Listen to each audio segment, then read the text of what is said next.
전시하기 위해 고흥군이 보관 중인 중국 도자기가 3천여 점이 넘는 것으로 알려졌습니다. 일부에서는 어떻게 한 사람이 이렇게 많은 도자기를 소장하고 있었는지 의혹을 제기하고 있습니다. 오는 2029년 완공 예정인 묘도 항만 재개발 사업이 본격 추진됩니다. 여수시와 사업자 측은 오늘 묘도에서 환경 영향평가 초안을 주민들에게 설명했습니다. 상반기 광양항 화물 처리 실적이 저조해 항만 운영에 비상이 걸렸습니다. 여수 광양항만공사가 8월부터 석 달 동안 물동량 점검과 화물 유치 마케팅을 강화하는 등 이상 운영 체제에 들어갔습니다. 여수 고흥 간 교량 명칭을 두고 시 군 간의 갈등이 계속되고 있습니다. 전라남도가 파령, 적금대교라는 절충안을 제시해 수용 여부가 주목됩니다.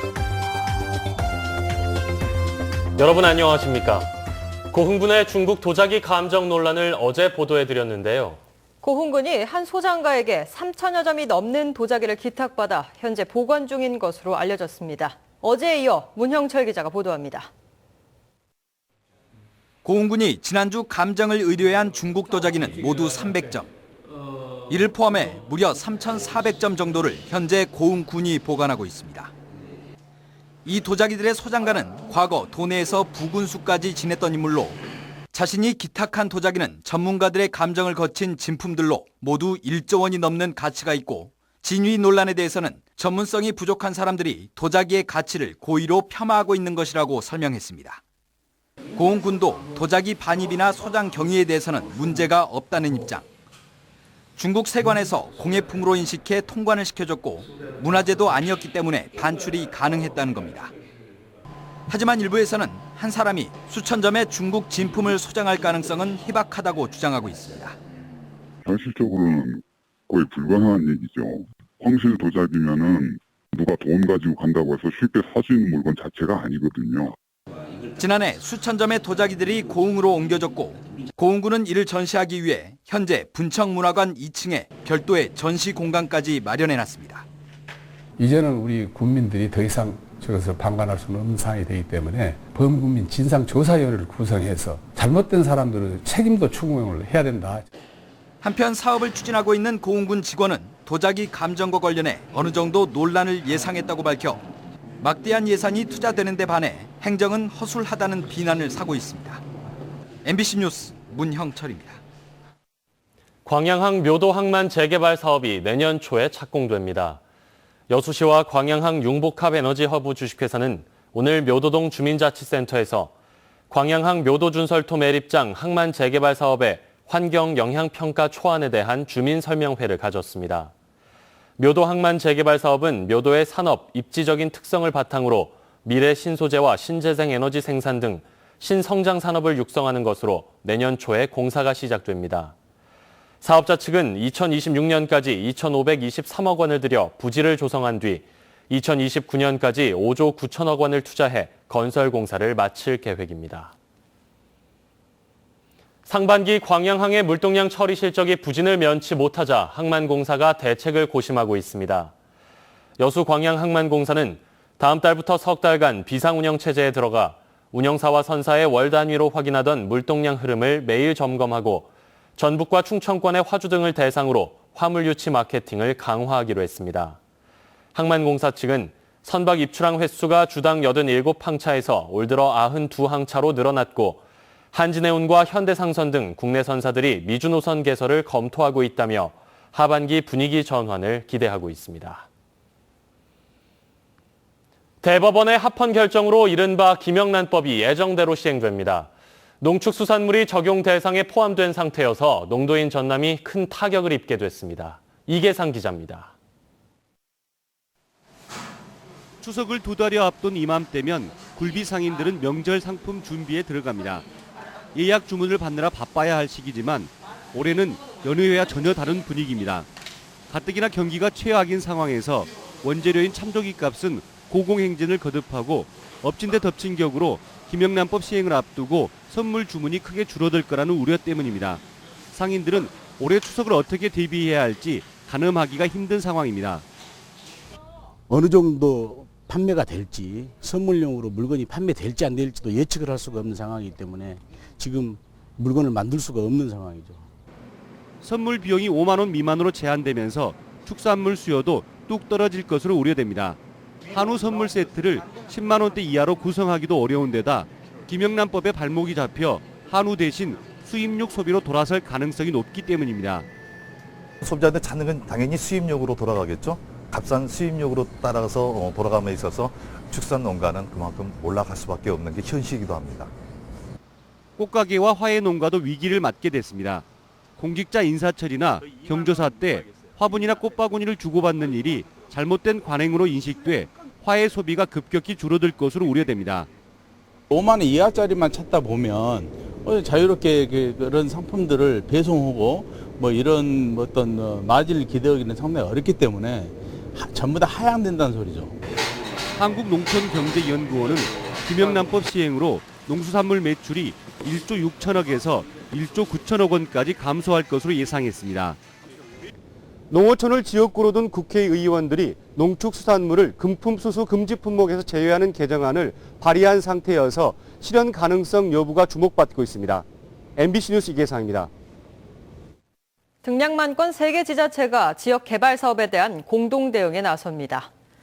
고흥과 장흥, 보성군 등 3개 군은 오늘 등량만권 행정협의회 업무협약을 체결하고 관광 활성화 등 지역 주요 현안에 공동으로 대처하는 한편 특화 자원을 활용한 연계 사업을 발굴하기로 했습니다. 행정협의회는 교류 협력 사업을 체계적이고 효율적으로 추진하기 위한 규약을 마련해 의회 의결을 거친 뒤 고시할 예정입니다. 여수시가 오늘 웅천지구 택지개발 사업자인 블루토피아와 공익기부이행 약정을 체결했습니다. 여수시는 이번 약정을 통해 블루토피아 측이 웅천 택지개발 사업이 끝나면 조성원가를 정산하는 단계에 맞춰 웅천 소호간 도로와 교량공사 사업비 150억 원을 기부하기로 했다고 밝혔습니다. 여수시와 블루토피아는 지난 2007년부터 최근까지 2,800억 원을 들여 웅천 택지와 복합단지 개발을 추진해왔으며 현재 마무리 단계에 접어들었습니다. 오늘부터 보복운전 처벌이 강화됐습니다. 보복운전은 입건만 돼도 면허가 정지되고 구속될 경우에는 면허가 취소됩니다. 송정근 기자가 보도합니다. 고속도로를 달리던 트럭 한 대가 갑자기 승용차 앞으로 끼어들더니 브레이크를 마구 밟습니다. 차선을 바꾸려는 승용차를 갓길로 몰아붙이고 급기야 고속도로 위에서 승용차 앞을 가로막고 트럭을 세우기까지 합니다. 차를 딱 세우니까 옛날 사고 난 것처럼 뒤에서 차가 올 줄 알고 무서워서 눈밀을 봤거든요. 20분 정도를 차를 안 비켜주고 계속 있더라고요. 버스가 자신의 차 앞에 끼어들자 버스 진로를 집요하게 방해하더니 급기야 운행 중인 버스를 멈춰 세우고 기사를 폭행하기까지 합니다. 이렇게 위험하기 짝이 없는 보복운전은 집중 단속에도 불구하고 여전히 끊이질 않고 있습니다. 위험성에 비해 처벌이 가볍다는 지적이 이어지면서 보복운전을 할 경우 최대 면허를 취소할 수 있도록 법이 개정됐습니다. 이번 개정으로 보복운전을 하다 구속될 경우 면허가 취소되고 불구속 입건만 돼도 100일 동안 면허가 정지됩니다. 보복운전의 경우 특정인에게 상해, 협박, 폭행, 손괴 등 구체적으로 피해자에게 위협을 야기하고 그 행위로 인해 2차 사고 등 대형 사고 우려가 농후한 만큼 최근 5달 동안에만 광주 전남에서 모두 120건에 달하는 보복운전자들이 입건됐고 이 가운데 2명이 구속됐습니다. MBC 뉴스 송정근입니다. 지금 이 시간 세월호 침몰 해역에서는 세월호 선수 들기 작업이 진행되고 있습니다. 뱃머리는 해저면에서 떨어져 3m 이상 들어 올려졌고 잠수사들이 이 사이를 오가며 다음 작업을 준비하고 있습니다. 김진선 기자입니다. 2,500톤급 해상 크레인은 오전 7시 30분부터 세월호 뱃머리와 연결된 인양줄을 끌어올리기 시작했습니다. 인양팀은 오후까지 뱃머리를 3m 이상 들어 올렸다고 밝혔습니다. 목표인 5도, 10m까지 들어 올리는데 오늘 밤을 넘기지 않을 것으로 예상하고 있습니다. 중국 잠수사들이 떠오른 뱃머리 아래를 오가며 리프팅빔과 연결된 줄을 옮겼고 선체 아래에 리프팅빔 18개를 끌어당기고 나면 선수들기는 성공하게 됩니다. 예정된 거는 30일인데 빨리 그 이후 작업들이 빨리 진행된다면 29일 내도 될 수 있습니다. 세월호 뱃머리에 연결된 와이어는 모두 5개. 이 가운데 3, 4번째인 와이어 2개가 지난달 13일 1차 선수들기 시도 당시 선체를 파고들면서 갑판 부위가 각각 6에서 7m 길이로 찢겼습니다. 해양수산부는 선체가 또다시 훼손될 수 있다는 우려에 대해 손상부에 선체보다 10배가량 두꺼운 123mm의 보강제를 설치해 위험을 줄였다고 밝혔습니다. 한편 별도의 선박을 타고 작업을 지켜보고 있는 유가족과 특별조사위원회는 해수부가 500m 이내 접근을 금지하고 작업 내용을 공개하지 않고 있다며 답답함을 호소했습니다. MBC 뉴스 김진선입니다. 여수와 고흥을 잇는 연륙교 명칭을 둘러싼 양씨군의 갈등이 이어지고 있는데요. 도의 절충안이 제시돼 논의의 향방이 주목됩니다. 전남도에 따르면 최근 양씨군과 함께한 조정간담회에서 여수시 관계자는 파령, 적금대교 등 양지역의 지명을 조합한 명칭도 괜찮다는 입장을 보였습니다. 그러나 전남도 관계자는 고흥군 측이 파령대교 외에는 안 된다는 입장을 고수해 현장에서 절충은 이뤄지지 않았으며 박병종 고흥 군수를 만나 조율에 나설 계획이라고 밝혔습니다. 다음 달 12일과 13일 여수 장군도 주변에서 여수 밤바다 불꽃 축제가 화려하게 펼쳐집니다. 여수의 낭만이라는 주제로 열리는 이번 불꽃 축제는 이순신 광장과 장군도 사이 해상에 바지선을 띄워 11가지 주제 음악에 맞춰 레이저와 불꽃들이 밤바다를 물들일 전망입니다. 12일 첫날은 이탈리아 팀이 저녁 9시 10분부터 20분간, 둘째 날인 13일은 한화 멀티미디어가 저녁 9시부터 30분간 불꽃쇼를 연출하고 식전 행사로 이순신 광장에서는 낭만 버스킹 공연도 펼쳐질 예정입니다. 여수 자산공원 내 빠삐용관에 비단벌레로 만든 작품인 여수 나비반도가 전시돼 눈길을 끌고 있습니다. 이번에 전시 공개된 여수 나비반도는 초록 물고기라고 불리는 비단벌레 딱지날개 2만여 개를 레이저 커팅과 채색, 접합 과정을 거쳐 10개월 동안 제작한 작품이며 일련의 재료와 과정, 작품은 특허청의 상표 등록도 추진되고 있습니다. 현재 빠삐용관에는 여수 나비반도 이외에 한국의 돛담배와 웅천 마리나항 작품 등 총 5천여 점의 작품이 전시돼 있으며 조달준 소장은 올 연말까지 또 다른 작품을 준비하고 있다고 밝혔습니다. 여름방학을 맞아 여수 지역의 어린이와 청소년 1000여 명이 크루즈 승선 체험에 나서고 있습니다. 여수 지역 아동센터 연합회와 남해 크루즈 관광은 지난 22일부터 다음 달 12일까지 관내 39개 지역 아동센터에 생활하는 1275명의 아동 청소년들이 국내 최대 규모인 미남 크루즈에 승선해 여수 앞바다를 항해하는 크루즈 승선 체험을 갖고 있다고 밝혔습니다.